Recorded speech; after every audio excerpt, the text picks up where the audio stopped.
The Scottish Government's advisor on poverty says taxes need to rise if the gap between rich and poor is to end. Naomi Eisenstadt was speaking on the final day of our Unequal Scotland series. In a moment, we'll be putting some of the points raised to the Equality Secretary, Angela Constance. But first, here's our business and economy editor, Douglas Fraser. Higher taxes are not something popular with voters, but the Scottish Government's official advisor on poverty and inequality argues that's the best way to redress imbalances in society. I think when people talk about Richard, they always think it's somebody else, not me. And I think it's me. Naomi Eisenstadt wants inheritance tax to go up, councils given flexibility to raise their tax, and increase tax on higher earners. When people say they want a really wonderful NHS, they don't say, I want to pay more taxes for it. Well, I'm afraid you can't have a wonderful NHS unless you're willing to pay more taxes for it. The answers to inequality are about taxing the rich. There's lots of other answers, but that is one of the key issues. Throughout this week, BBC Scotland has been looking at inequality and has examined issues including income, wealth, learning and health. And even though improvements have been made, many of the gaps between the most prosperous and most deprived Scots continue to widen. The UK government says they've cut income tax for the lowest paid and increased the state pension while transferring new powers over welfare and tax to Holyrood. The Scottish government says they're working to make taxation fairer and they'll set up a Poverty and Inequalities Commission next year. So what more could be done? What we would do is we would step up high quality childcare for 1- and 2-year-olds and those from poorer homes going to the top of the queue. We have to tax the rich. If we want high quality public services, we have to talk about who pays for them. Investment in education with a penny on income tax of £500 million would close the attainment gap between the poorest and the richest communities in our society.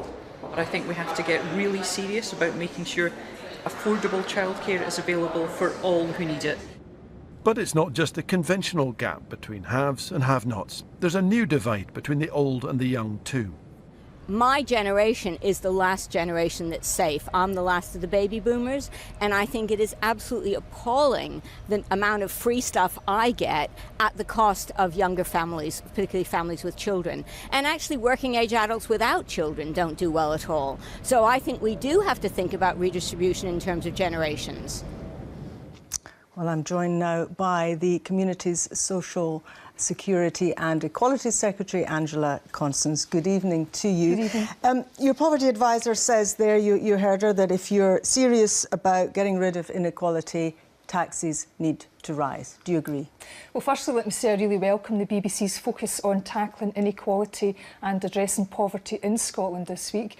There is no silver bullet, but we must remember that poverty is not inevitable. And there's a really strong story about the work that's been undertaken in Scotland today to address poverty and inequality, not just by the Scottish Government, but also in the third and voluntary sector. And also there are more businesses in Scotland employing people on the living wage. In terms of Naomi Eisenstadt's policies and proposals around income tax, she prepared a very detailed report for the Scottish Government called Shifting the Curve, and she made eminently sensible proposals in that, in and around taxation, and the Scottish Government has taken those on board, and we are reforming the council tax, making it more progressive. We are asking higher rate taxpayers to forgo a tax cut. So some people in Scotland are paying a little bit more tax, but we also have to strive to protect those people on low and middle incomes. But these measures, as many of our experts would argue, are tinkering around the edges, forgoing a tax cut. You know, playing around, you may say, with some of the higher rate tax bands is not reforming council tax. It's symbolic moves, perhaps, but it's nothing like the game-changing moves that are being suggested by your policy advisor. Well, of course, Scotland doesn't have all the powers over taxation. We will have 25% of the taxation powers, and it is important that they're used proportionately, that they do indeed are more progressive, where we ask those to pay a bit more who are able to do so, but we almost always have to protect those in low and middle incomes. May I ask you why, though? why it has to be proportionate. I mean, I can understand what you're saying is you want to protect people in the middle. But the point being made is that if you really want to tackle this radically, you actually need a lot more people to hurt. And these people that will be hurt necessarily are further down the income brackets. Now, do you not accept that? We would, of course, have more options in and around taxation if we had more powers in the taxation. But you've got plenty of powers now. We do have more powers, and it is important that we use all our powers, not just in taxation, but in terms of the new welfare powers. But forgive me, you're not using them, though. That's the point. Well, we are. And we are making progressive changes to council tax and existing power, and we are making very important changes in income tax, where we are balancing the needs of those on low and middle incomes who shouldn't be asked to pay twice for Westminster's austerity. I mean, these are the people with the most to lose. These are the people who are carrying the biggest burden in terms of austerity. But is it... Sorry, I know I'm sounding as if I'm interrupting you. It's just so we can get through some of these points. Is there not a danger that you look as if you're blaming Westminster, which is perhaps the old game, the old message, when actually what is required of the Scottish Government now, according to our experts, is bold, imaginative moves of the sort that the cautious, incremental steps that the Scottish Government takes is not meeting really in any way at all? Well, it is important that we continue to lay the blame for welfare cuts at the door of the Westminster Government, because those cuts are pushing more families, more children into poverty. And that, of course, makes our job in the Scottish Government harder, where we have to spend valuable resources, £100 million a year, not to lift people out of poverty, but to mitigate against the worst aspects of so-called welfare reform. But in terms of being bold, taxation is one very important aspect. But it was only a few weeks ago that we launched the Fairer Scotland Action Plan. Within that, we have bold, radical legislation to eradicate child poverty.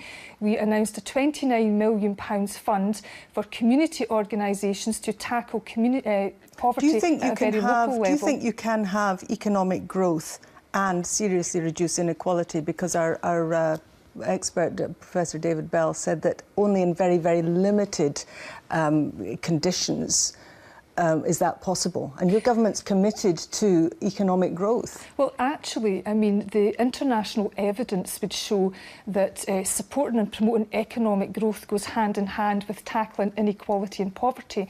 Inequality across the UK has been an absolute drag on economic growth. So the two things are two sides of the same coin, and tackling poverty and inequality is in all our interests.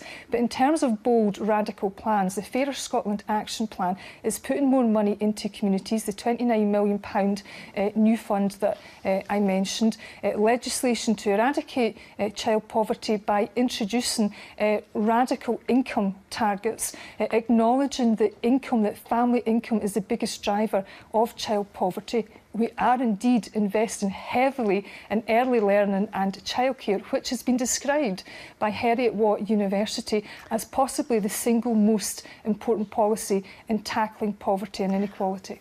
One final question. Right now, the Finance Secretary, as you know, Derek Mackay, is preparing next month's budget. What's on your shopping list? What are you going to ask him to do that could seriously, not just tinker around the edges, not just laudable community moves, but seriously change that difference that there is between the haves and the have-nots in Scotland? I think affordable housing remains a top priority for the Scottish Government, and it has to remain a top priority because you shouldn't look at it in isolation. So affordable housing helps hard-pressed families with more affordable rents.